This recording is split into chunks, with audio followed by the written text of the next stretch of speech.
ジャギ様から盗み取った北斗神拳、とくと味合わせてやるわ。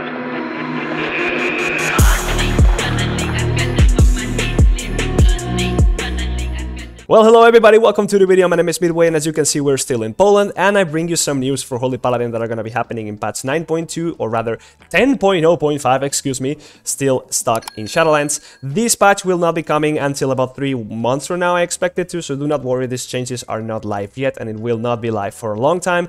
But we are already seeing some things that Blizzard are not liking about the way that Holy Paladin is working right now in Dragonflight, so they are already doing some design change going forward, and we are going to be covering some of these and what the impact of it could be in the builds that we have right now. So let's just get into it. First of all, Avenging Crusader has been changed from a 20-second buff to a 12-second buff, but its cooldown has also been changed from a 2-minute cooldown to a 45-second cooldown, so pretty much has the same cooldown as Surfing, but the duration has sort of been buffed in relation to the cooldown in this case, which means we just would have more of the good stuff from Avenging Crusader. Now, the mana cost of it has also been completely changed. It's no longer going to be costing you mana, which, by the way, used to be a lot of mana. That used to be one of the big downsides of using Avenging Crusader. Now, that's been changed to 5 Holy Power, which I don't really know if it would be called a buff or a nerf. I would rather say this is definitely a buff in terms of gameplay ability of this talent in raids. For Mythic Plus didn't really matter too much, but still a lot of mana that wasn't really a good thing when you were using this talent in long boss fights. Couldn't really, definitely not justify such a massive amount of mana, but anyways, this has been quite a big redesign of the talent. It just means that you're going to be having a lot more Avenging Crusader. It's going to be costing you 5 Holy Power instead of mana, so you can fit it in.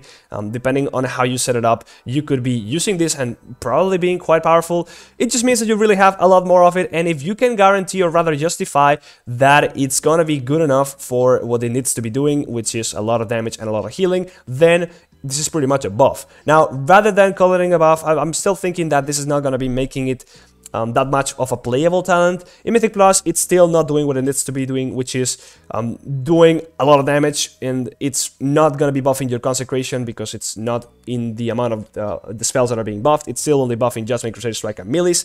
So, in that way, you're still getting a little bit of a minus damage if you're using this talent. And the big downside of it is the way that it's going to be healing your allies. It's only going to still be healing 3 injured allies. So there's a lot of RNG to it. Your big heal when you're using this is throwing your Judgment, and that's still going to pretty much be completely RNG whether or not it's going to be healing the targets that need to be healed. In case that this was buffed to 4 injured allies, that would be a lot of a much different story. It could potentially be a lot better.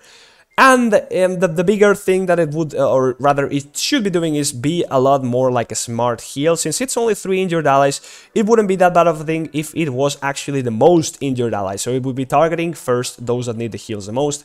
That way the RNG aspect of it would completely be negated, and you could actually use this and actually get a lot more of a helpful amount of healing out of it. Do I see that happening? As of now, I still don't see it happening. Now, the duration being that low, or rather the cooldown being that low, means that in Mythic Plus, for example, you could just have this a lot more often. In raids, that's a different story. It would be probably much more difficult for this to actually be played, especially because you're giving up a lot of Holy Power for it.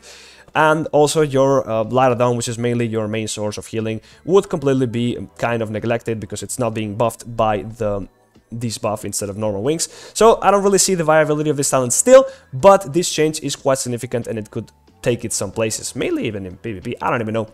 Not a PvP person. Now, the big change here is actually not so big as I thought, but for the most part, it's really just a little bit of a buff, to be fair. So, Tower of Radiance, which is the talent that kind of enables caster playstyles in raids to exist. Now it's actually being changed to also give you Holy Power, not only when you heal the beacon targets with your Flash of Light or Holy Light, but it's also gonna give you Holy Power whenever you are spot healing targets that are low health. So whenever you heal somebody without a beacon that's below 50% HP, you're always gonna be getting 1 Holy Power. This means that you're not actually punished for going ahead and using your Flash of Lights and Holy Lights as a way of spot healing.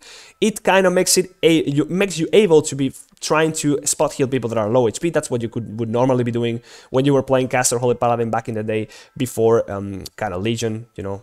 after Legion it kind of disappeared. So before, or rather during Legion, you used to do this when you would like use your Infusions of Light with Holy Light and Flash of Light to be a bit of a spot healer. Now with the way the Tower of Radiance worked, that was not encouraged. So this change is really encouraging you to actually going ahead, and if you really think that that heal is going to be beneficial on that spot heal target because they're getting low, you can go ahead and do that, and you could get a Holy Power. Now if they are below 50% HP, you will always get one Holy Power, but if they are between 50% and 100% HP, then that chance of getting a Holy Power is getting slim, as the HP amount that the target has grows higher and higher. Now they also changed Inflorescence of the Sandwell. So before it used to give you a 30% chance to get an extra Holy Power when you use a Holy Light with Infusion. That's now been changed from a 30% chance to every 3 Holy Lights guaranteeing a Holy Power. I think this is pretty much a buff, right? 30% is better than 33%, or rather lesser than 33%. So every 3 casts guaranteed 1 Holy Power extra. That's something you can play around. You also, it's like a 3% increase when we talked exactly about percentage chances.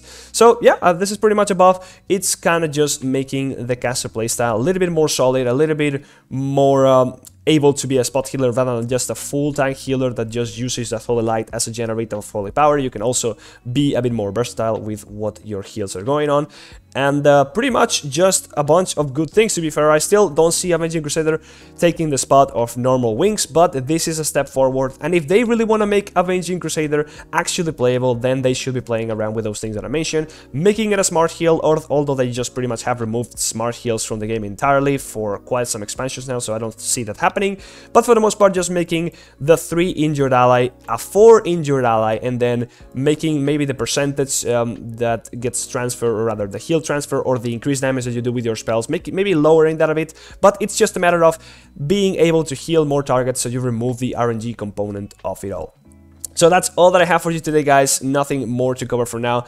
I'm still not really playing Dragonflight right now because I'm still in Poland, so I'll be doing that in a couple days once I go back to my home for Christmas. And I'll hope to see you on stream in like a couple days as well. So yeah, hope you enjoy that. Hope you are enjoying Dragonflight so far. And I'll be seeing you on the streams really, really soon. So yeah, bye-bye. See you later.